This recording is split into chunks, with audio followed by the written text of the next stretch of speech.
ازيكم يا جماعة؟ معانا النهارده حلو من العراق، معانا حلى الخشخش أو حلى المشاهير، معانا 250 جرام كنافة مضروبة في الكبة، ومعانا 250 جرام برضو ملفي مكسر أو الحلك الملفي أو بسكوت مملح بنكسره زي ما انتم شايفين كده. ويلا نبتدي عشان الحلويات دي جميلة جدا وهتعجبكم خالص. نجيب الكنافة هنحمرها في الطاسة، ما نحطلهاش زبدة ولا أي حاجة، زي ما انتم شايفين بيبقى لونها كده. نحاول إن احنا نقلبها باستمرار عشان ما تتحرقش مننا، وناخدها بعد كده نخليها تبرد عشان نشتغل بعد كده في الايه، في الحشو بتاعنا.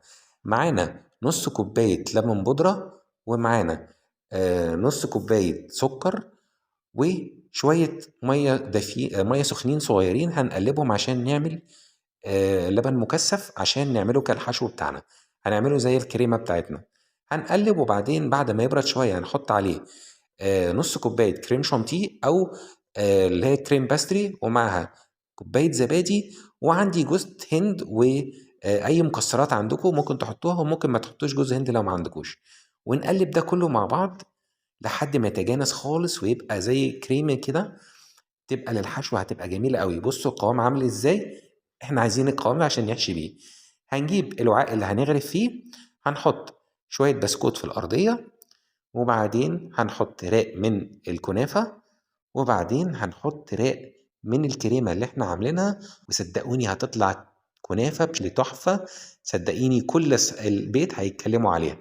هتبقى بالنسبة لهم حاجة جديدة وحاجة شكلها جميل كده، وتنزل بعد الفطار شكلها حلو قوي، وكمان تنفع لبعد رمضان. زي ما انتم شايفين انا ببتدي اعمل طبقات فوق بعضها. ما تنسوش يا جماعة تشتركوا في القناة وتفعلوا زر الجرس عشان يوصلكوا كل جديد. وكل سنة وانتم طيبين. عدنا عملنا اهو آخر طبقة من الكنافة زي ما انتم شايفين كده. هنبتدي نكبسها بالراحة كده عشان كل الحشو يتجانس مع بعضه، ويبقى ما فيش فراغات ما بينها، ونتأكد تماما ان احنا ايه سويناها مع بعض. زي ما انتم شايفين كده الشكل بقى عامل ازاي. ما شاء الله عليها بصراحة شكلها تحفة. بصوا يا جماعة هندخلها بعد كده التلاجة تريح، وبعد كده هنعمل لها صوص شوكولاتة. اللي ما شافش صوص الشوكولاتة، حلقة صوص الشوكولاتة، يرجع يشوفه. احنا عاملين حلقة صوص الشوكولاتة بأقل تكاليف ممكنة، وهتلاقوه عندنا على القناة. بصوا بقى المنظر عامل ازاي، تحفة. ما تنسوش الجرس قدامكم اهو عشان يفكركم. وبعدين ندخلها التلاجة. بصوا منظرها بقى عامل ازاي من جوه. جميلة طرية شكلها حلو وريحتها تجنن. ما تنسوش